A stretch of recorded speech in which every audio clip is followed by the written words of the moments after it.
Elles liment à l'unisson, de l'infiniment petit. Elles scient de l'or, de l'argent, des pierres fines.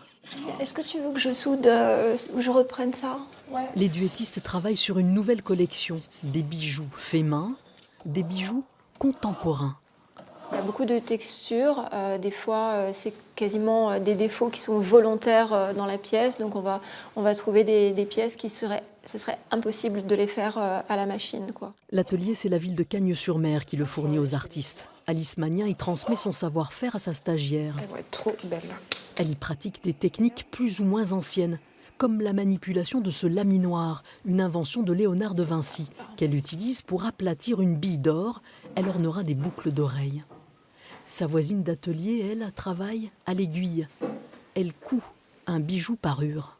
Moi, je suis plasticienne et je mène une recherche sur le bijou contemporain comme œuvre textile. Donc, à l'inverse de ma collègue qui travaille dans le tout petit, moi, je travaille plus avec c'est plus vaporeux. Des rubans de tissu et de cire qui enserrent des végétaux. Cette évocation des montagnes environnantes est née dans cette crypte, sous le musée du bijou contemporain. L'espace Solidor, la fierté de la ville. Robert Baines, trésor national vivant. Un Australien. La ville a beau organiser tous les ans des expositions internationales, le bijou contemporain ne fait la renommée de Cagnes-sur-Mer qu'à l'étranger. Cette information circule par le net, mais moins en ville, j'ai envie de dire, malgré les affiches, malgré beaucoup de choses que nous faisons.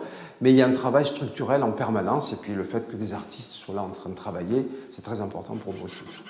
Esti Grossman s'est installée dans le Haut de Cannes il y a plus de 20 ans. La nature, le monde marin, ses inspirations sont organiques et ce qu'elle fabrique se porte.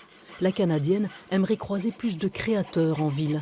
Les gens, ils diront « Ah bah oui, là, il se passe quelque chose vraiment dans le bijou contemporain » et donc je pense que c'est peut-être une solution d'ouvrir un peu des anciennes caves et mettre un peu plus d'artistes. Un nouvel élan en somme, un courant, une vague qui ferait du bijou contemporain un art moins confidentiel.